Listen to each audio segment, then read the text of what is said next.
Welcome back to this Let's Play of the original official campaign for Neverwinter Nights 2. Last time we made our way into the Githyanki base where Chandra is being held. She's our key to getting into Amanjaro's sanctuary so we can get some answers about these silver shards we've been carrying around. Yeah, we haven't really made a whole lot of progress on our primary mission for the plot. Yeah, it's been like, I think we found out about that mission maybe 45 episodes ago, and we still don't really have any answers. Not very good showing. The first spell I cast there, Keen Edge, doubles the critical threat range for an edged weapon. It's good, but it's not. It just, critical hits are so unreliable, even with Keen, that they're not really worthwhile unless you're using a rapier, unless you have a build sort of set around critical hits. I'm not going to cast Keen Edge. It's a useful buff, but there are so many other useful buffs, and there's only so many buffs I'm actually going to cast. I'm going to try casting Hold on Succubus. And...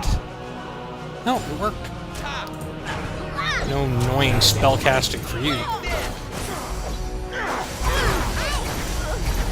Note that you can't coup de grace enemies who are... I think it's like maybe 4 or 5 hit dice, and one hit die equaling a level or a just, well, everything has levels now, but hit dice is kind of an old way of saying it, you know, going back to 2nd edition rules, which those are the rules I grew up with, so I'm just, you know, I'm stuck with the lingo. Fireball's still the same, though. Well, almost the same. And not very useful here, actually. Most of these things have resistance to fire.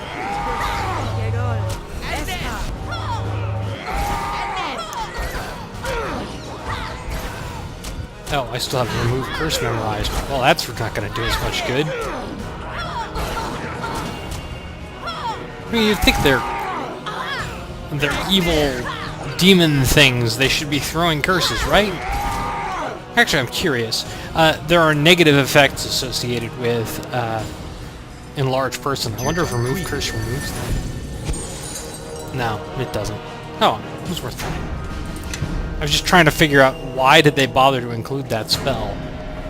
There are no cursed items in the game. There are items which are detrimental, like this Caretaker's Veil has a lot of negative effects on it, but it's not a cursed item. You can remove it at any time.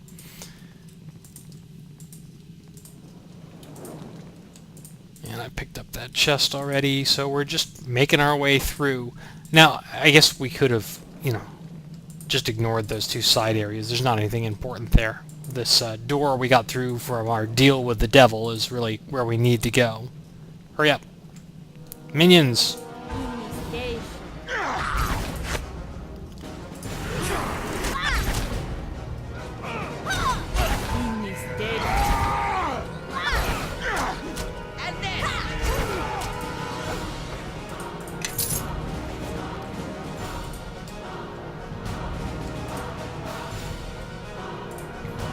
I'm just being thorough about exploring this place because I'm finding a lot of spell scrolls, and I need those spell scrolls for my know-it-all challenge.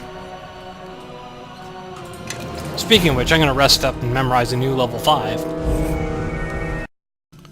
You can actually talk your way past this big demon here, but, meh, you know, let's just fight it.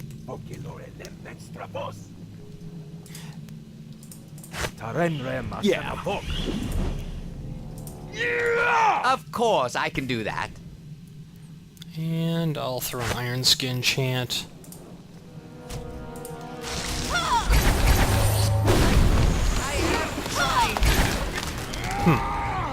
That did not work out very well, but oh well.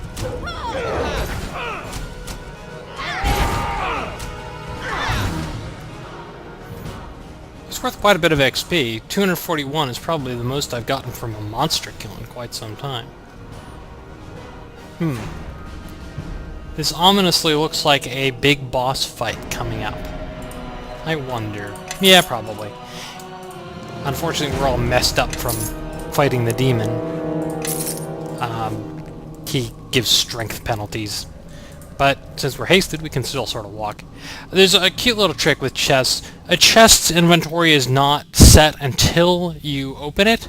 So for this particular chest here, I'm going to look into it. It always has a certain amount of, or almost always has a certain number of scrolls in it. So, in that time it had fire opals and darts. Fire opals are used for crafting. They're not used in any of the important recipes, otherwise I would probably keep that.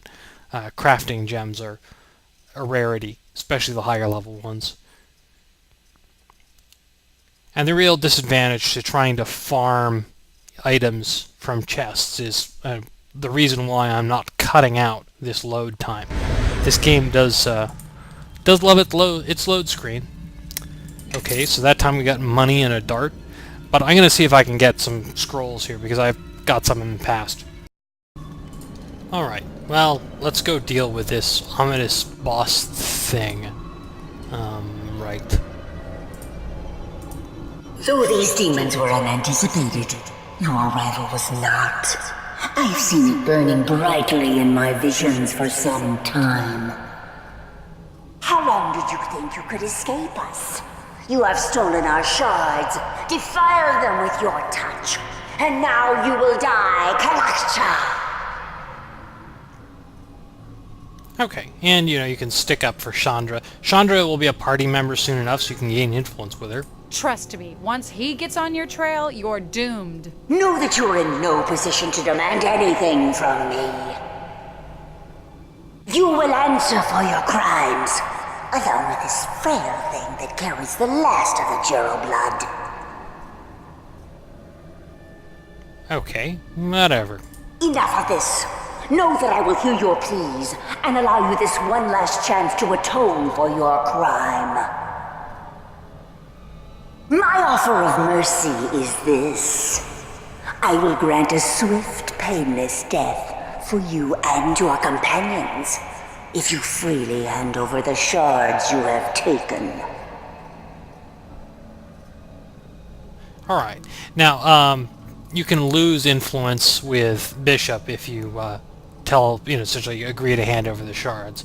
And you can also gain influence with every gun nut in the world if you say, why don't you come get them? But, or maybe you just influence with people who've watched 300 a few too many times. But the I am not giving up the shards is the one I'm gonna pick. Did you really think you could keep such relics of my people? They do not belong to you. Odd. I have all the ones you carry, yet it seems you still possess one.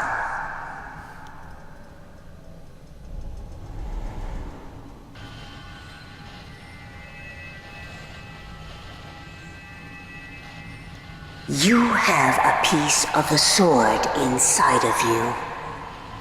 Well, that's interesting. And I shall remove it from you by force. Alright. She casts Fireball for 0 damage. Congratulations. Let's try fire. Now, you can't actually damage her yet. You have to break her portal first. And I want to try and hit a couple of her goons and her with a Fireball here. How can I help? Me? Grobnar will cast Confusion. Oops, I don't want to cast Confusion there. I want to cast Confusion over here. Yes. And Nishka will just go forth and, hopefully not get fireballed.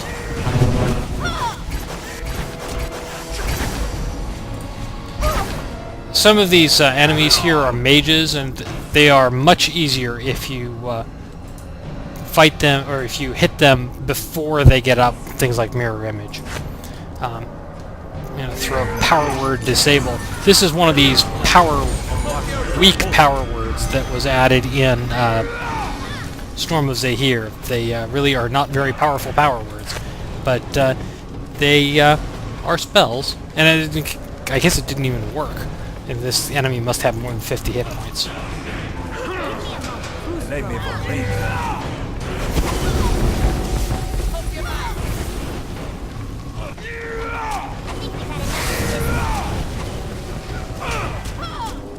And oh good, I've been silenced. Well, I guess I just have to use other option I have, which is beating on things, which I'm perfectly capable of doing as a slightly fighter, mostly mage. And I guess we'll just have to break this portal piece by piece.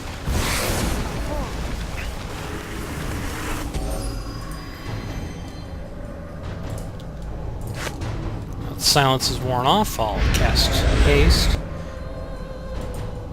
Oh. There's more to the portal. You have to go around the back. Or I guess I could just hit it with an ice storm. Dirt-wallowing ogre lover. Well, that's not a very polite thing to say, Grobner. Let's see. He does not have any med kits, so I think I have a scroll of something here. Cure serious wounds on yourself. Nishka has med kits. Nope, she doesn't. Let's attack! Bishop does.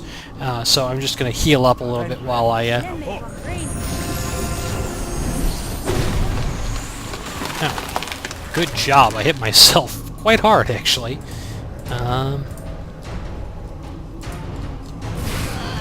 We did, however, break the portal, and without the portal, Ziri kind of falls into this world, and then you can just beat the crap out of it.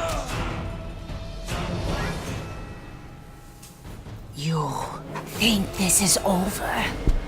You are wrong, Kalakcha. And I hope the pain you have brought here is revisited upon you 1,000-fold. The Lich Queen will know of my fall, yes. But it will be too late. What comes for you will be revenge enough. Alright, and then you can just snap her neck and be done with it for some cheap influence with Bishop.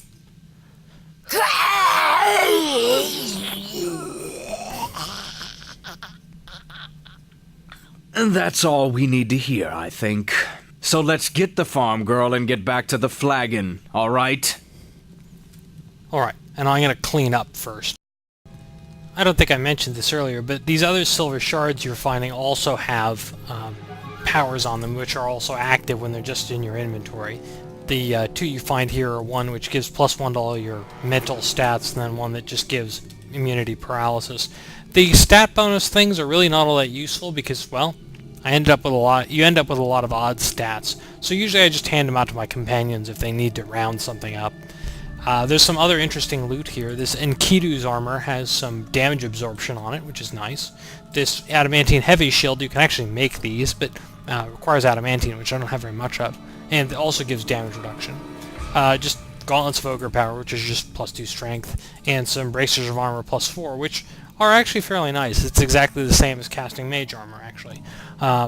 Which, you know, not the greatest thing in the world. But Chandra Jarrow is over here waiting to be rescued, and there's nothing in our way, but the episode's over. We just don't have enough time to do it. So, see you next time.